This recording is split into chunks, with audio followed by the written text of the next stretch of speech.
Hello and happy Friday, happy July 1 from Radically Rational and radicallyrational.com as we enter the back half of the year 2022.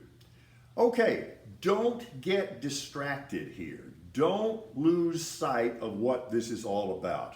The Select Committee, in my estimation, has not made a lot of mistakes, but they did make one on Tuesday, and it's a critical mistake, because it has given Trump apologists, it has given the cult a way to distract from the real issue and call attention away from the real issue and deflect the real issue.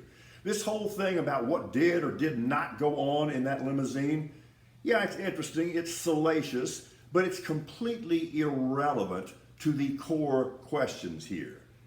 This has no legal significance whatsoever. It has no procedural significance whatsoever. Let's not forget what this is about. This is about obstruction of justice. This is about witness tampering.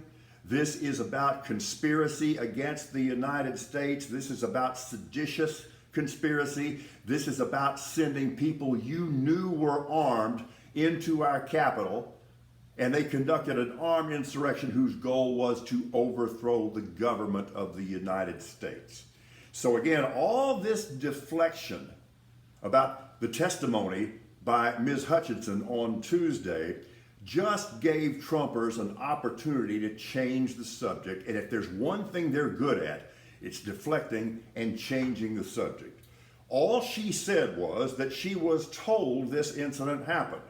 Now, there seems to be some dispute on that on the part of these Secret Service agents. Here would be my suggestion.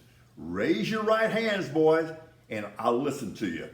Up to that point, there is no reason to question her testimony. And keep in mind, yeah, she was relaying that secondhand, but think of all the things that she saw with her own eyes and heard with her own ears. And make no mistake, the thing that's finally going to bring the Trump mafia down is witness intimidation and witness tampering, and that is very easy to prove. Okay, there is no question that the brains of the operation of Radically Rational would be my wife, BB. Give us a little wave there, BB. There, see? All right, so we're sitting around last night watching TV, and she just coolly looks up from her tablet and says, "You know Liz Cheney is running for president, right?" And I went, "Well, hell yeah, she is. She's about to lose her current job. She gets that. She is clearly a person of principle. Yeah, speaking at the Ronald Reagan Library, that's what presidential candidates do. That is going to happen. And understand this, Liz Cheney and I probably wouldn't agree on where we could have lunch. But I respect her because she is a person of integrity who has put truth ahead of falsehood and country ahead of party. And you know what I call people like that? I don't call them political enemies. I call them my fellow Americans. And you bet I have respect for that. All right, so on the last day of the SCOTUS term, the Supreme Court gives one more middle finger to everything good, in this case, planet Earth. What the hell is that all about? Okay, Judge Jackson, you are welcome, but buckle up and get ready. You think we've seen tumultuous things on the court over the last week? Wait till the next term, the big case there. It really is a voting rights case that would give state legislatures just the arbitrary ability to declare anybody they want the winner. It sounds ridiculous in the United States, but you have to take it seriously. Get ready for that. Sports, look, I'm an old guy. What has happened to the sports? Do you think I can envision USC and UCLA in the Big Ten? I don't know about that. Let me say also, there's some athletes that over time build their reputations, and there are others who lose their reputations.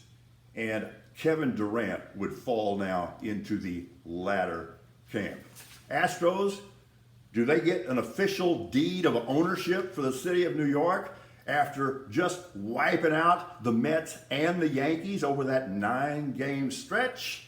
And finally, I want to wish you Bobby Bonilla Day, a happy Bobby Bonilla Day. As you know, Bobby Bonilla, who hasn't played baseball for 300 years, gets a check for $1.2 million every July 1st, pretty much just for breathing.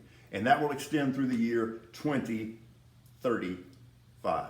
So happy Bobby Bonilla Day. Let's all get paid. We are radically rational.